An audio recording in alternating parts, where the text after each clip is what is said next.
I did not unmute myself. The Honorable Chief Justice and Associate Justices of the Supreme Court of North Carolina. Oh yes, oh yes, oh yes, the Supreme Court of North Carolina has resumed sitting for the dispatch of business. God save the state and this honorable court. Thank you, Madam Clerk. You have joined the rest of us who have on multiple occasions done so. Good afternoon, everyone. The next case is State versus Graham, and we'll hear from the appellant.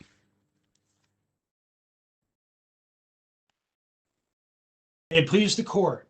I'm Assistant Appellate Defender Dan Schatz, and I appear today on behalf of Mr. Graham, and I'd like to reserve about 5 minutes for rebuttal. This case at this stage presents a single straightforward issue.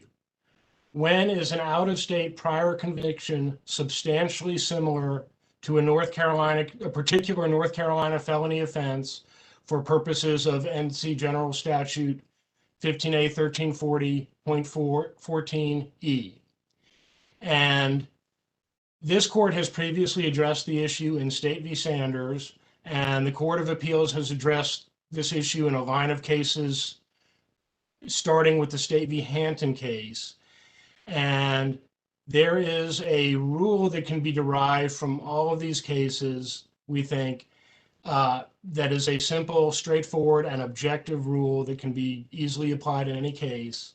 And the way I would articulate that rule is that if the elements of the out-of-state prior conviction can be established without necessarily establishing all of the elements of the North Carolina offense to which it is being compared, the two offenses are not substantially similar for purposes of 15A 1340.14E. And I realize that the way I've articulated that rule is sort of a double negative, but I think that's appropriate because that's how this rule will be applied and how a particular comparison will be put to the test in the trial court. And the answer is if, as in this case, there are substantial differences between the statutes so that a person can commit the out-of-state crime without or based on conduct that would not make the person guilty of the North Carolina crime to which it's being compared, then they're not substantially similar. And throughout this litigation, neither the opinion below nor the state have identified any case where an out-of-state offense was found to be substantially similar to a North Carolina offense where that test would not have been met. Now, there are no examples that have come up where a person has been assigned points for a North Carolina felony where the out-of-state felony is broader and could be committed under circumstances that would not violate the North Carolina statute. Mr. Schatz, while you're still in your broad generalities before you start to get more specific, how narrowly do you contend that we should construe the phrase substantially similar in comparing the elements of the out-of-state statute and the North Carolina statute that would be at issue? Well, Your Honor, what I would say is it's clear that they don't have to be identical. But again, it is also clear that if the out-of-state offense is broader than the North Carolina offense, they're not going to be substantially similar. You know, as this court indicated in the Sanders case, in that case was comparing the North Carolina offense of assault on a female with Tennessee's domestic assault offense. And the Tennessee statute could be violated. First of all, obviously it could be violated by a female, whereas our assault on a female statute can only be violated by a male defendant. So there were categories of persons who could be convicted under the Tennessee offense who could not be convicted under the North Carolina offense. And this court said those statutes were not substantially similar for purposes of this. And I think really the test is sort of a one-way ratchet. In other words, the North Carolina offense could be broader and cover conduct that wouldn't necessarily violate the out-of-state offense, and they could still be substantially similar, but not in the other direction. Well, I didn't want to take you out of your flow too early, but since you started to talk about specific cases, of course, the Sanders case was a little more straightforward in terms of talking about the assault on a female statute in North Carolina and the domestic assault statute in Tennessee, wherein it was readily identifiable that there were different elements. But what you're talking about, as in a case, in the present case, when you're talking about matters more general, such as age differentials and gender differentials, where you may have a blurring of what would be substantially similar, how would you plug that into your opening determination in terms of how you would crystallize this issue and where this court should go with it? Certainly, Your Honor. So North Carolina's statutory rape and statutory sex offense statutes have an age differential required. That is an element that Georgia's statute in this case did not have. And the existence of that element is what makes makes the Georgia offense not substantially similar to the North Carolina offense. And the same was true in the State v. Bryant case that was cited in the opinion below and discussed in the briefs. And so in the opinion below, the Court of Appeals sort of downgrades the importance of the age element. And I don't think there's any basis in the case law or in rules of statutory construction for differentiating and saying, well, that element isn't as important as other elements. That's an element that distinguishes lawful conduct from conduct that violates the statute. And it is the province of the legislature to define crimes and establish the elements of crimes.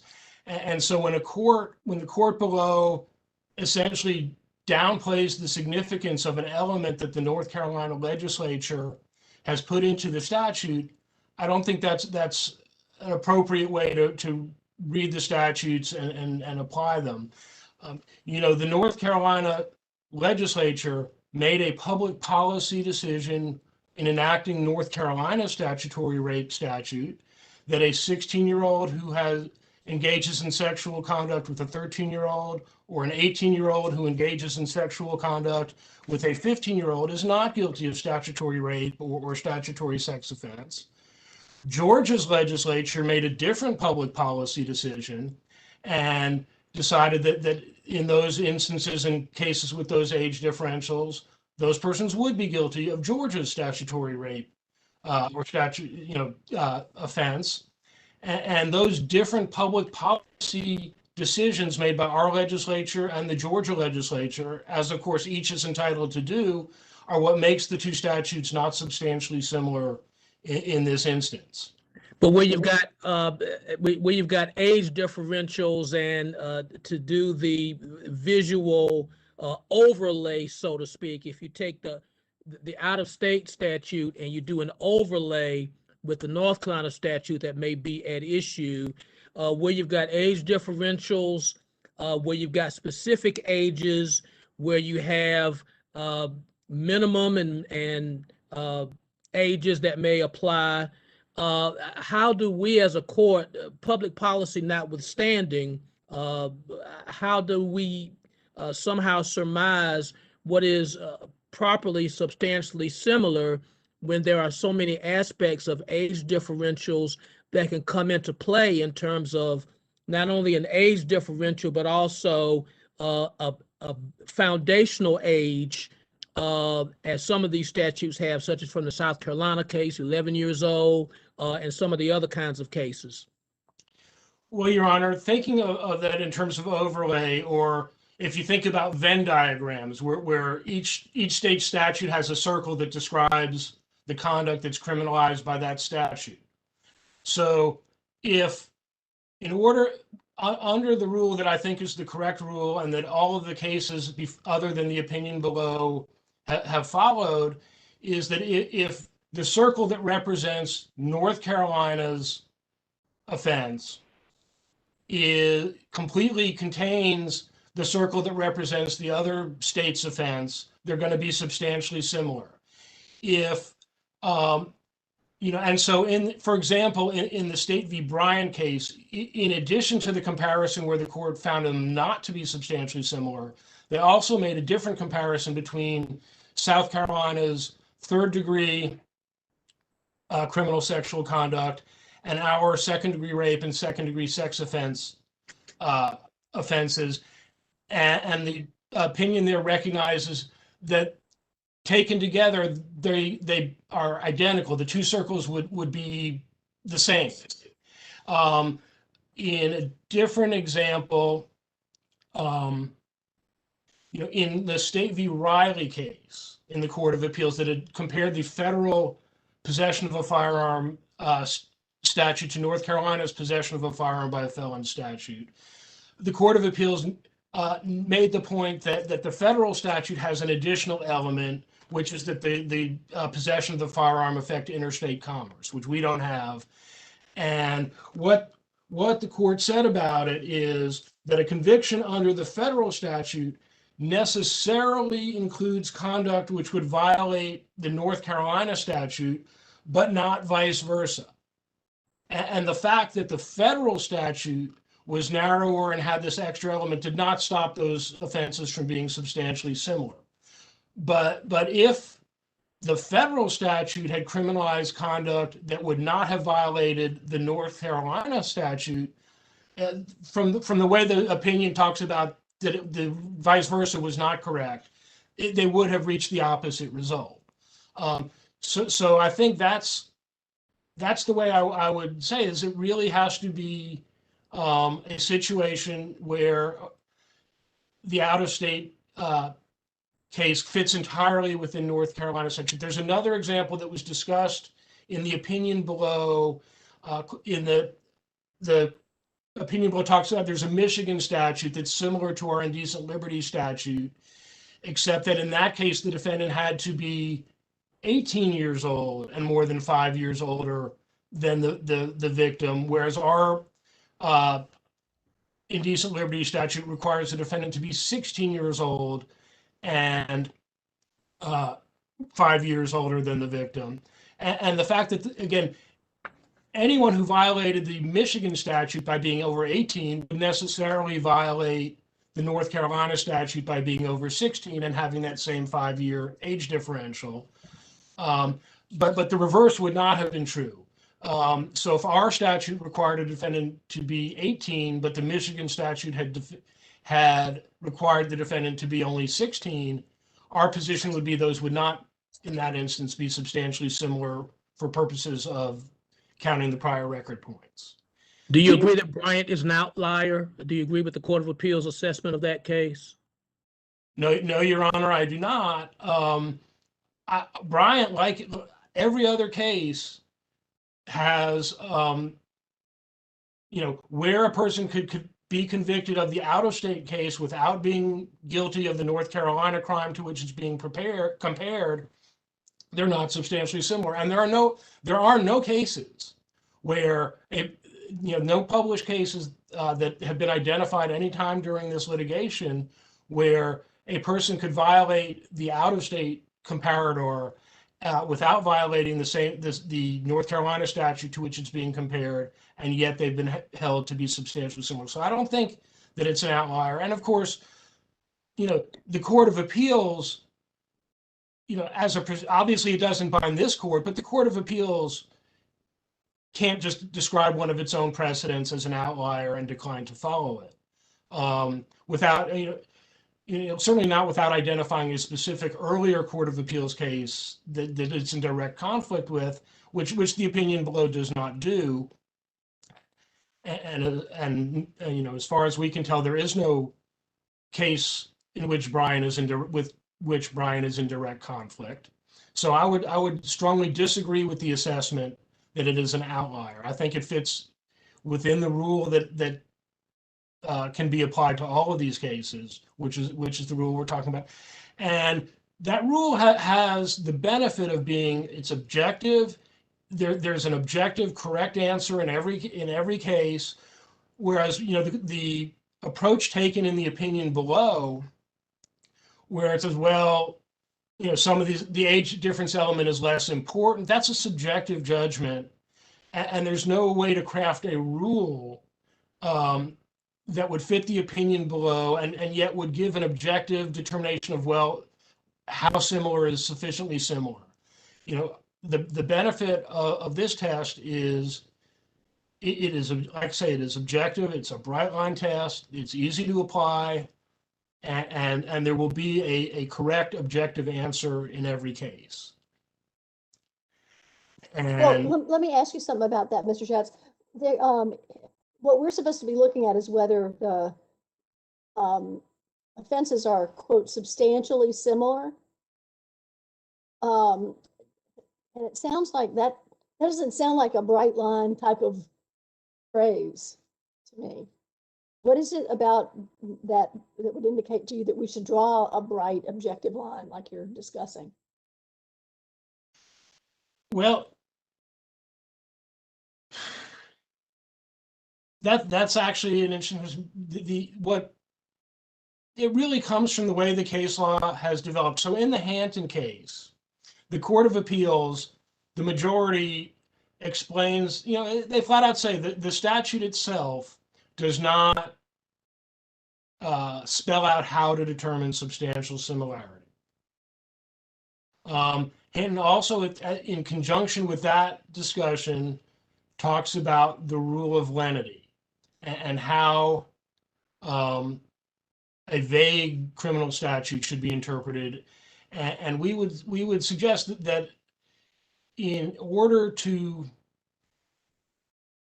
have, like I say, in order to have a rule that provides notice, that instructs a trial court how to make the determination and yields consistent answers across the board,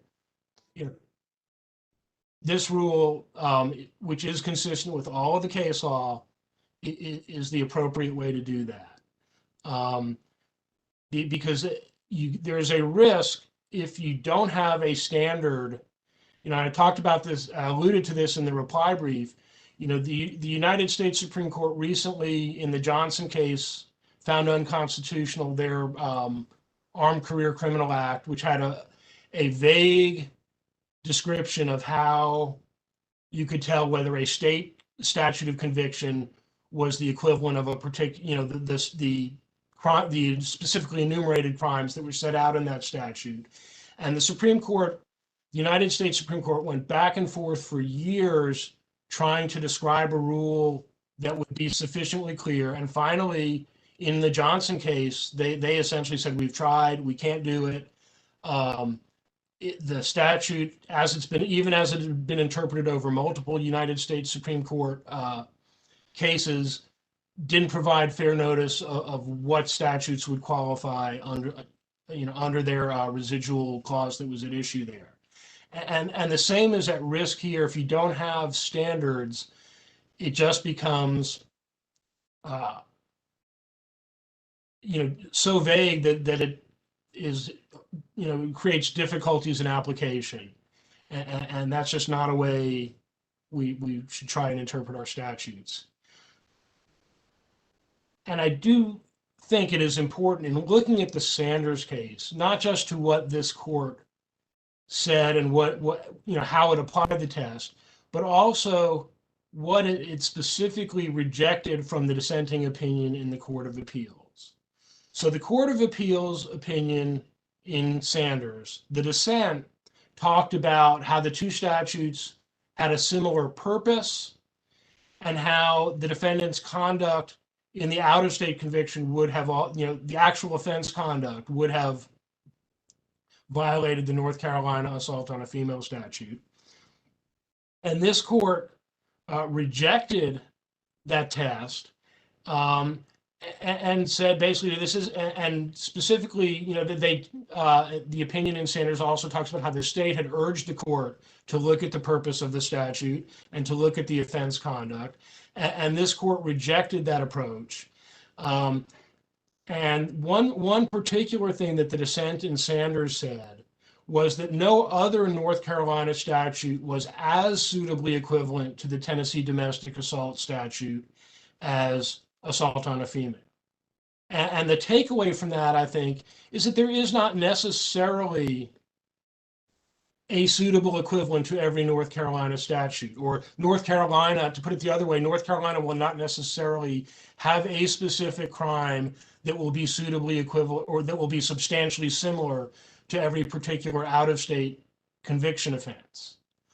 Obviously that's just a consequence of the federal system we have, where each state and each state's legislature get to define their own criminal code. And it's just an inevitable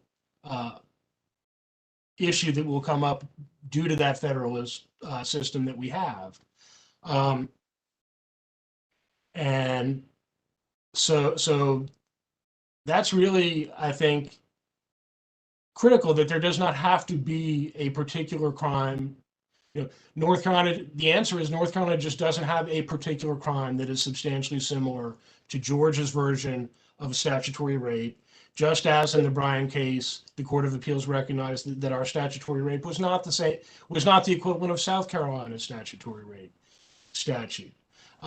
And because it is recognized that this is an elements-based test and not a test that takes into account the offense conduct in the other state, the rule in this case, it would apply in any situation. So if this court were to hold that North Carolina statutory rape statute is substantially equivalent to the Georgia statute, or the Georgia statute is substantially equivalent to our statute, then that's going to apply equally when you have the defendant who was the 18-year-old who was convicted of statutory rape in Georgia for having sex with a 15-year-old, or the 16-year-old defendant who was convicted of having sex with a 13-year-old. That person isn't going to be able to come into court and say, but my conduct didn't violate North Carolina statute. It should not be substantially similar. And again, being an elements-based test, that consideration would be irrelevant.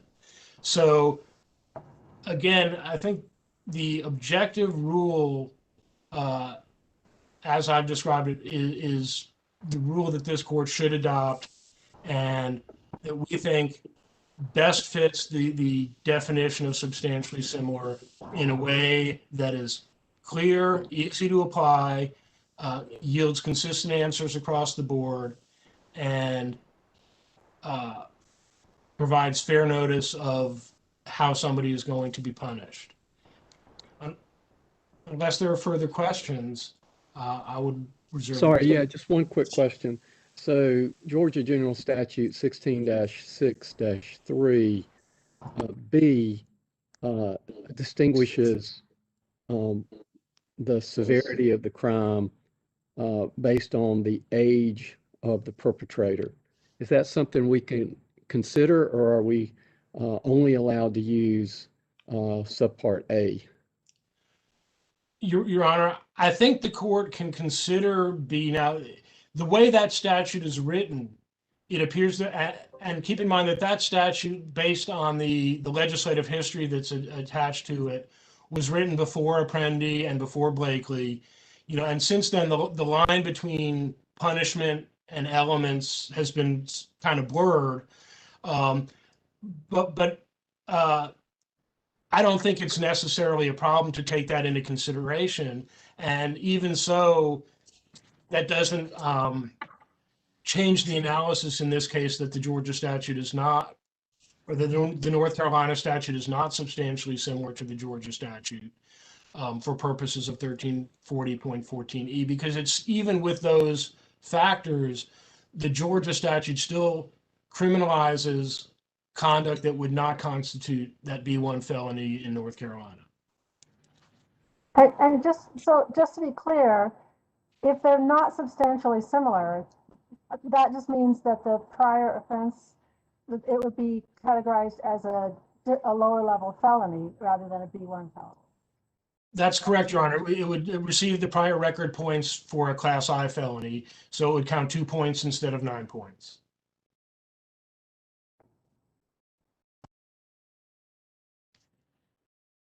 Unless there is anything more, I'm going to reserve the balance of my time. Thank you, counsel. We'll hear from the appellee. Thank you. May it please the court, my name is Benjamin Zellinger from the North Carolina Department of Justice, and I represent the state in this case.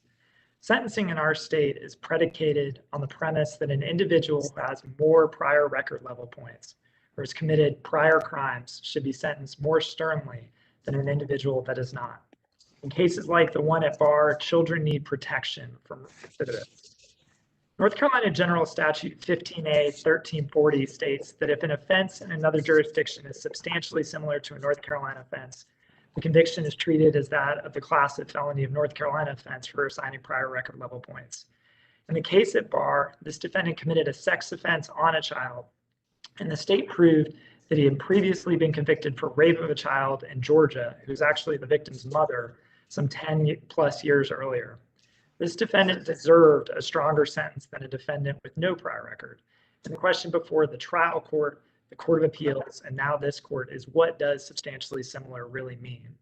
I'd like to address 3 points with the court. First, the elements-based test is set out in Sanders. Secondly, the analysis or how it's applied in this case. And then lastly, the proposed test and why a more distinct element than age of the defendant is required for cases to not be substantially similar.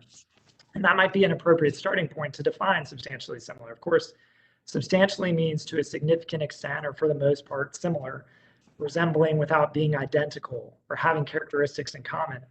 And as you just heard from the defendant's counsel when discussing the Venn diagram of comparing elements, one circle would have to be subsumed under the other circle, that is identical. And defendant's counsel used that word. And that's the state's argument in this case.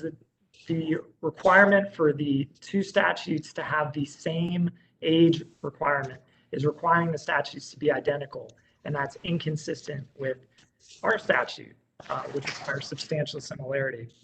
This court set out in Sanders the element-based test, and there's some language. Mr. Zellinger, before you go further, I misunderstood your colleague's argument. I thought he was saying not necessarily that the two age elements, the age elements in the statutes under comparison had to be the same, but that in order to be guilty of, he was saying in effect that in order to be guilty of the out-of-state offense, you also had to be guilty of the North Carolina offense. That's, to me, would seem to permit some deviation between the age limit. And Your Honor, I think there's the difference there is that when you compare these elements of these statutes to require first of all, the circle analogy that's being used, that the out-of-state statute consumed the elements inside the North Carolina statute, inherently requires that for the North Carolina statute's elements, that those be the same in the other states' elements. And it might be illustrated better with using a different crime than a sexual assault case where there's these age differentiations. But that requirement is that these two, it's essentially erasing the statute that they have to be substantially similar and rewriting it. And while that might be appropriate for our General Assembly, I would argue that the question before this court is to interpret what substantially similar really means. And what we proffer is that it means that there is a more distinct element, that there's something different than age, that it's a question of kind, not degree. So are you saying in effect that age-related elements are irrelevant to the substantial similarity analysis? I don't want to use the word irrelevant, Your Honor, but I would point out that these kind of cases, sexual assault cases, rape cases, are different. There isn't robbery with a dangerous weapon of an 8 to 10-year-old, or obtaining property by false pretense of a 20 to 30-year-old, and a different statute for 30 to 40-year-old. These statutes, these cases are different, and what I'm arguing in this court is that there's a de minimis differentiation between the age differences in this case and the requirement in Georgia, and inherently in doing this elements-based comparison that this court set out in Sanders. Nothing else is to be looked at but essentially the elements. That's what this court has deemed. And in doing so, the defendant's saying, well, if conduct from the North Carolina offense would be subsumed or part of the out-of-state offense, then that would be substantially similar. And that takes us down a different path, because at that point we're looking at conduct, and it might not be an issue in this statute, but I think this court needs to be aware of the means of factual ways that defendants can commit different offenses can vary even within statutes. There can be alternative ways to do that. And so while the defendant argues that the state's test for defining substantial similarity is essentially mushier or less objective than the defendant's test, I would argue the same there, that inherently, in order to do this, a court is going to have to look at conduct, and it's writing in a new test that doesn't exist in the statute. The statute if we're going to, I mean, because I've wrestled with this question at the Court of Appeals and now wrestling with it at this court, if there is not some kind of bright line rule that indicates when one offense is substantially similar to another, and instead we're making a totality of circumstances kind of approach to the question, how similar is sufficiently similar, and when are dissimilarities so great that they preclude a finding of substantial similarity? And what the state has proffered, Your Honor, is that there would have to be a more distinct element. And if you look at that, what does that mean? What does that mean? Because sure. I mean, in a sense, as your colleague points out, the age components of some of these sex offense statutes are elements. If you go to the, if you try in one of these cases, as a number of us have, that the judge is going to, the trial court is going to instruct the jury that you have to make findings that these age requirements on the part of both the defendant and the victim have been satisfied. So they're elements. So why are age-related elements different than other elements? Why do we look for this kind of conduct-related difference that you're talking about and make that the center point known of the inquiry? Yes, Your Honor, and I think the reason why is if you compare the Georgia statute and the North Carolina statute in this case, it's a perfect illustration of how substantially similar these elements are and how substantially similar these crimes are. Defendant argued that there is no sort of age differential requirement in the Georgia statute, and the Chief Justice just pointed out there is. In subsection B, there's a requirement that if a victim is 14 or 15 years of age and the person so convicted is no more than 3 years older than the victim, then the person is convicted of a misdemeanor. So there is an age differential requirement in the Georgia statute, and the difference between that age differential, the conduct is the same. And just to go through this and be perfectly clear, the Georgia statute, to violate that, the elements are that a person has sexual intercourse with a victim less than 16 years old. The victim is not the person's spouse, and essentially that the defendant has to be at least 3 years older than the victim if the victim is 14 or 15. There's one other component that I think this court should look at as well, which is that in the Georgia Code, section 1511-2, Georgia law establishes that persons that are under 17 years old are in juvenile court, and they can be bound over, but that would obviously appear different in the documents. And I want to get to Your Honor's question. I'm not dodging the court's question, but in looking at these elements and comparing them, the North Carolina statutes, that conduct is violated over the course of 3 different statutes. And the question kind of came up earlier, well, can we look at 3 different statutes and sort of mush those together to have the conduct that is illegal? And I would argue to you that you can. Looking at Bryant, that court and the Court of Appeals did exactly that, the case that is clung to by the defendant. And when the defendant raised that issue that only one statute should be looked at, the Court of Appeals said that it's a distinction without a difference.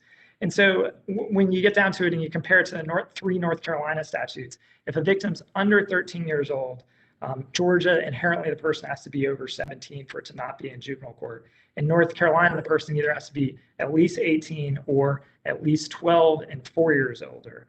And then if the victim is 14 or 15 in Georgia, the person has to be 17 or 18 respectively. Whereas in North Carolina, for it to be a B1, the person has to be 6 years older. So 20 or 21. And so that's the difference in the elements right there, is is those 2 or 3 years in defendant's age. And So excuse me, let me just interrupt again. So 16-6-3B indicates 21 years of age or older. There's a certain penalty. You've identified, okay, the age of the victim, but 21 years of age or older, and the record clearly establishes that the defendant's date of birth was 1964. Does the fact that from 1985 on, he would have been more than 21, and again, not sure exactly what information the trial court had with regard to the sentencing with regard to 16-6-3B. But so the Georgia statute have the 21 years of age, it's got the less than 16. Can we consider those things? It's the first part. And then the second part is, since age is a factor in all these, with regard to the age of the perpetrator as well as the victim, can we consider the date of birth? Mr. Chief Justice, that's an interesting question. This court decision in Sanders seems to point to only the elements should be compared, but I think that could be expanded by this court in trying to evaluate the substantial similarity. What I would say is that's indicative of the fact that this is not a manifest injustice. We clearly know from the record, from the documents that are required by the state to be proffered to the Superior Court judge to prove by preponderance of the evidence of prior conviction. We clearly know this defendant was 36 years old when he committed the Georgia offense and 46 years old when he committed the North Carolina offense. But this court has enumerated an elements-based comparison. And so that's the prior test of this court. And if that is appropriate to be changed, that I believe that's in Your Honor's hands. But let me just probe that a little bit. Do any of our prior cases have age as an element? If age is an element in both the North Carolina and Georgia statutes, why is age not a relevant consideration? I think the prior ruling of this court in Sanders is that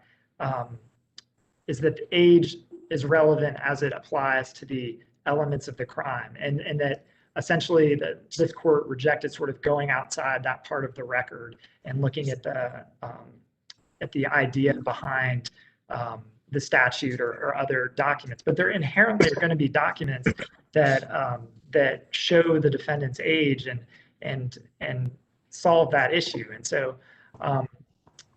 that is an interesting idea that the state hadn't contemplated before coming into this argument. But if under this elements-based test, age, the interpretation by the Superior Court is sort of restricted to those elements. And this goes back to Justice Urban's question earlier, which I promise I get back to you. But in establishing a bright line test, the only bright line test that could ever be that this court could be absolutely confident that there would be no issues would be if it was a requirement for it to be identical. If it's not that. Can I just ask you about that? Because it seems to me fairly bright line that if you can be convicted of the offense based on the elements in one state, and you can be convicted of the offense based on those elements or additional elements in another state, that's a bright line standard, but they're not identical. And I guess another way of saying that is that if we had Georgia's statute and Georgia had our statute, then under the test we're proposing, the elements would result in them being substantially similar for sentencing in North Carolina, right? And I would argue the court that that might be true for a sexual assault case where we're talking about such a small differential between age, but in other statutes, it can be accomplished in different ways where there's alternative means. And if you look, defendant brought up Johnson in the Armed Career Criminal Act, and there's a litany of cases about the means through which a defendant can commit a crime. And so off the top of my head, I think of a second-degree murder situation where there's alternative means, or a first-degree murder situation where there's alternative means. And I think that that would not be a bright line, simple test. And defendant argued to you that there's no opinion below where this test would not be met. And I think there is. I think that if this court looks at Riley, which is a case that I believe was cited in the court below, there's a comparison between the state's possession of a firearm by a felon statute with the federal 922G statute. And there's essentially an additional element in the federal 922G statute that isn't found in the state statute. And that element is that the possession of the firearm was in or affecting commerce. And so it's sort of a jurisdictional element, but that is an additional element. So that's an example of where our Court of Appeals has found two statutes to be substantially similar. The Court of Appeals in that case said the subtle distinctions do not override the almost inescapable conclusion that both offenses criminalize essentially the same conduct. And that's what we have here. I would say that the age differential in our case is de minimis, is minimal, because these cases are different. The other case that I think I'll point to that also is an example that would that our Court of Appeals found the statutes to be substantially similar, but under this bright line test, and I just called it a bright line test. I would not call it a bright line test. Would be substantially similar as Johnson from 2017. Now, and I believe there's some discussion about the Tennessee offense requiring force. Cases in our courts of appeal, and essentially these are all Court of Appeal cases because Sanders, I think, is the only one evaluated by this court, so they're not binding on this court. But generally, they require a more distinct element. If this court looks at State v. Foxworth from 2015, that was a case involving the Uniform Code of Military Justice, where the addition, basically there was, in the Uniform Code of Military Justice, there was a attempted unpremeditated murder, which we don't have attempted second-degree murder in North Carolina, and those are found not to be substantially similar. State v. Sanders, of course, we talked about that assault on a female isn't the same as a domestic violence assault in Tennessee. And so I think there's clearly a confusion if we used the defendant's test. We would have some problems in trying to evaluate this. And the solution is that the question that should be proffered to the court is there a more distinct element in the out-of-state statute than one in the North Carolina statute? Well, all right, you've used that expression several times, and I'm sure you've answered this question, and maybe I'm just not getting it today. What is a more distinct, define a more distinct element? And I think that is going to be the responsibility of the Superior Court judges. I think that's going to be something that they're going to have to determine. But don't we want this applied? I mean, when you say that's the responsibility of the Superior Court judge, that almost suggests that Judge A could make one determination and Judge B would make another, and the whole purpose of structured sentencing, at least as I understood it when it was put into place, was to try to eliminate the disparities in sentences that we had seen under more indeterminate kinds of sentencing schemes. If that's the case, then don't we have to have a rule that Judge A and Judge B both get to the same result? Yes, and so the follow-up to that would be that it's a question of kind, not degree. So a situation where there's... Well, but, I mean, again, but can you tell me what that means? Sure. So in an out-of-state statute where there's a requirement where the North Carolina statute requires injury, and an out-of-state court requires serious physical injury, that might be a question of degree. Age might be a question of degree.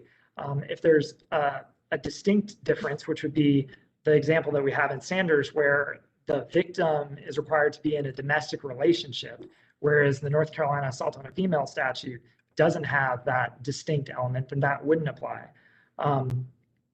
If there's, I'm just trying to think of other examples off the top of my head, but it would be something that isn't in the North Carolina statute, something more than age.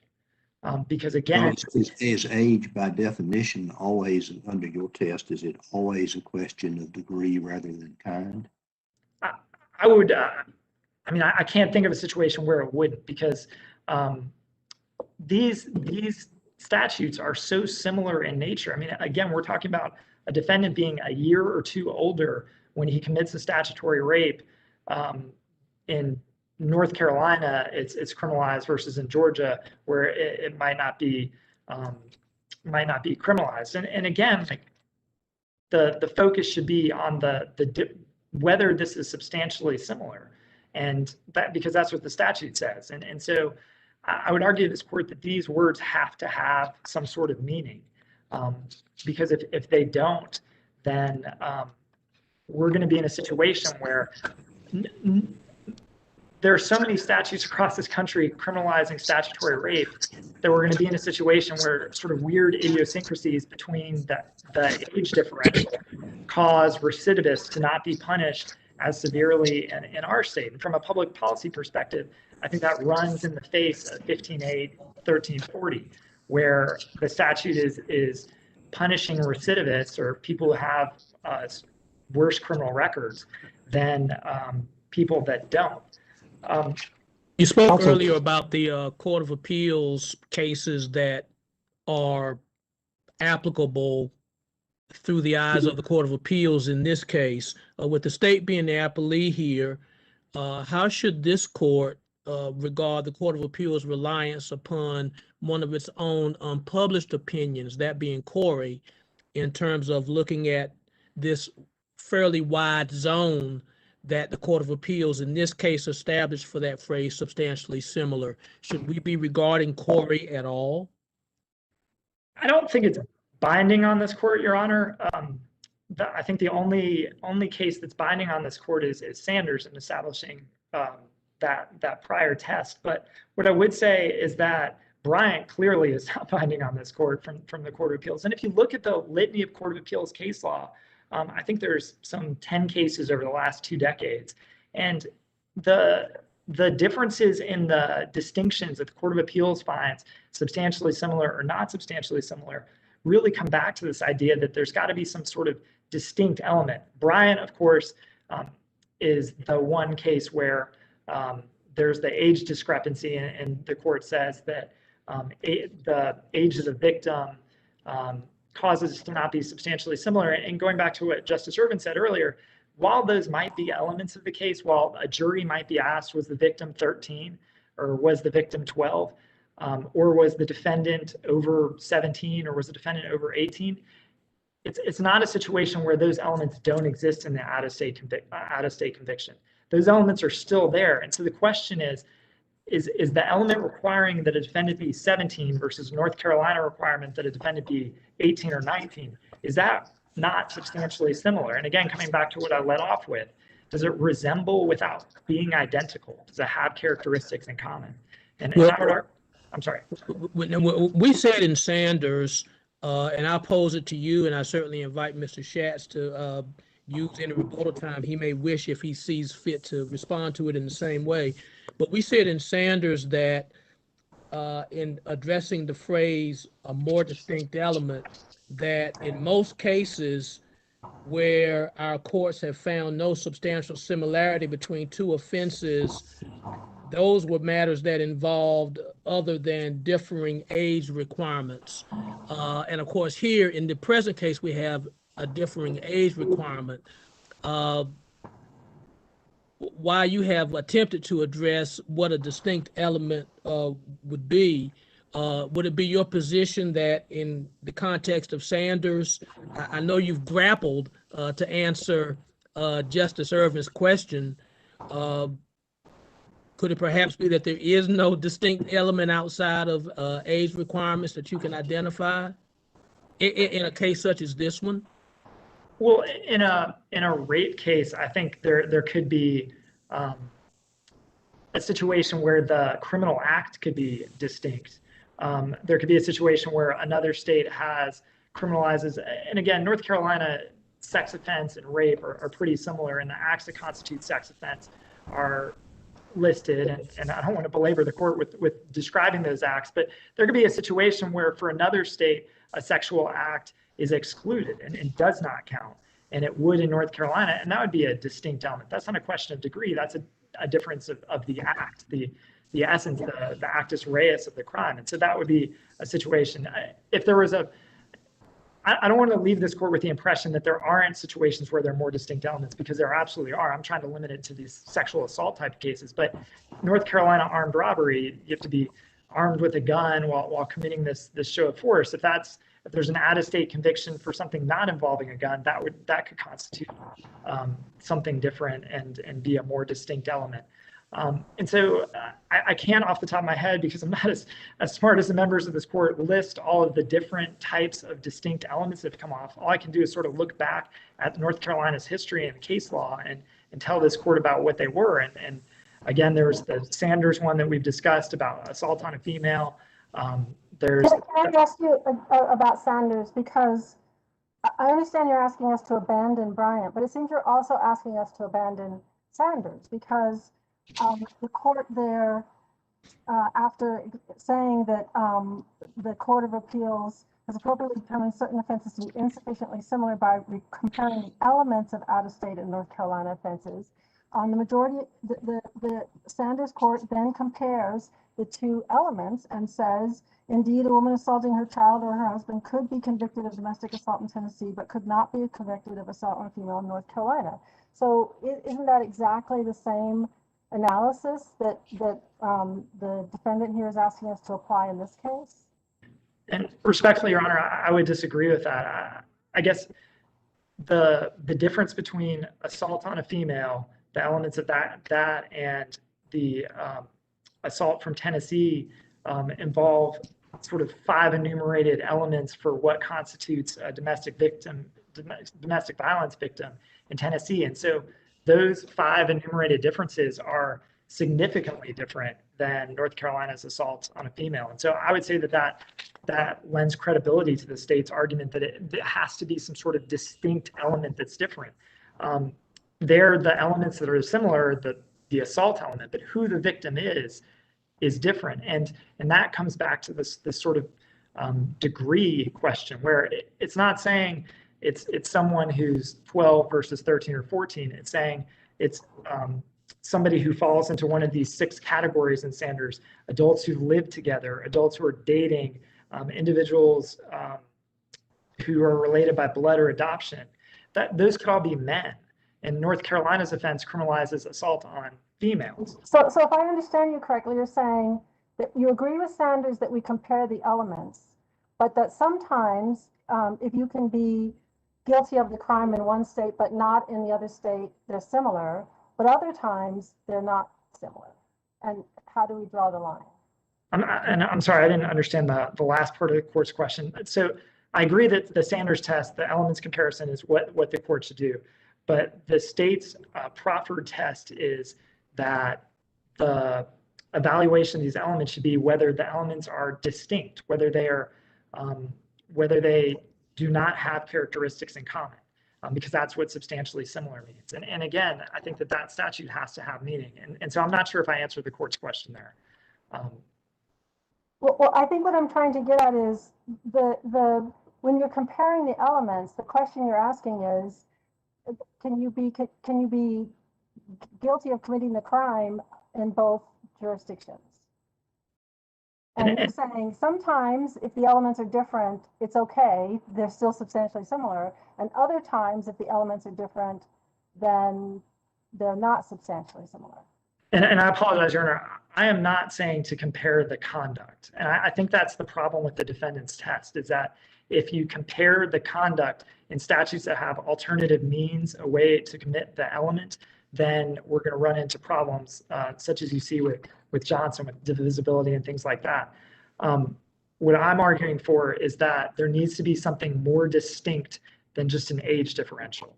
That the element, when comparing the elements, there has to be something more distinct. And that's found in Sanders, because the quality of who the assault is on has to be different than the North Carolina statute. And so I do think that that's a distinction from the conduct that is used to commit these crimes. And very briefly, before I run out of time, did want to bring up, defendant raises in his reply brief that there's this concern that the state's proffered test could be unconstitutionally vague, and and that the statute ultimately could be unconstitutionally vague.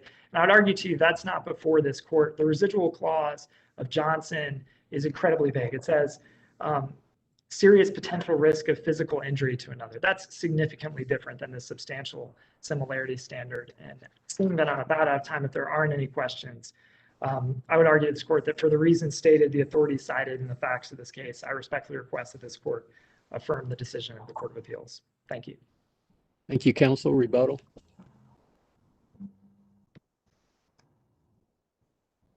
May it please the court, I just want to make a few short points. And first, to respond to Justice Morgan's inquiry, I think in Sanders, the fact that a person in Tennessee who could be convicted at age of 17 of their domestic assault statute was, in fact, part of the court's holding as to why the two offenses were not substantially similar. So the age difference, the different age requirements where North Carolina's assault on a female statute has a minimum age for a defendant and Tennessee's domestic assault statute did not, was actually factored in, and the fact that a 17-year-old could be convicted of the Tennessee offense was part of the court's holding as to why the two offenses were not substantially similar. And turning to the state's comment about statutes that can be violated in different ways and in terms of what's distinct and what's close enough, I want to go back to Hanton, which is really the case that all of the case law points to as the genesis for the interpretation of this statute. And in Hanton, the comparison was between a New York, I believe it was third-degree assault or second-degree assault, and the North Carolina offense of assault inflicting serious injury. And the New York statute, it's quoted at length in the majority opinion in Hanton, and they itemize 8 categories of how the New York statute could be violated. And 6 of those 8 categories required the infliction of serious physical injury. 2 of the 8 categories merely required the infliction of physical injury. And the court said that the fact that 2 of those 8 statutes required physical injury but not serious physical injury was enough to render those 2 statutes not, or the New York statute not substantially similar to the North Carolina statute. And I would venture to suggest that under this test that the state proposed and under the test that the opinion below applied, Hanton would have come out the other way. Now in Sanders, this court cited Hanton with approval and agreed that it was the correct analysis for the substantial similarity determination. And so to apply a test where, you know, under the vast majority of situations, a person who committed the New York offense would have been guilty of the North Carolina offense, but that there are these 2 categories where that would not be true was sufficient to render the 2 statutes not substantially similar. And again, you know, in terms of the vagueness, it's not directly before the court whether the statute is unconstitutionally vague, but as a rule of statutory interpretation, we have what's called the Doctrine of Constitutional Avoidance, which counsels to not interpret a statute in a way that creates a substantial risk that it would be void for vagueness. And that's the way it comes into play in this case. And we would suggest that the state has still failed to identify in a way that can be understood and applied by judges how one element, you know, is less distinct than another element in these offenses. And for all the reasons we've discussed, I would ask the court to reverse the Court of Appeals and instruct that court to remand for resentencing on this B1 felony offense. Thank you. Thank you, counsel. Thank you, everyone. Madam Clerk. Oh yes, oh yes, oh yes, the Supreme Court of North Carolina is in recess. God save the state and this honorable court.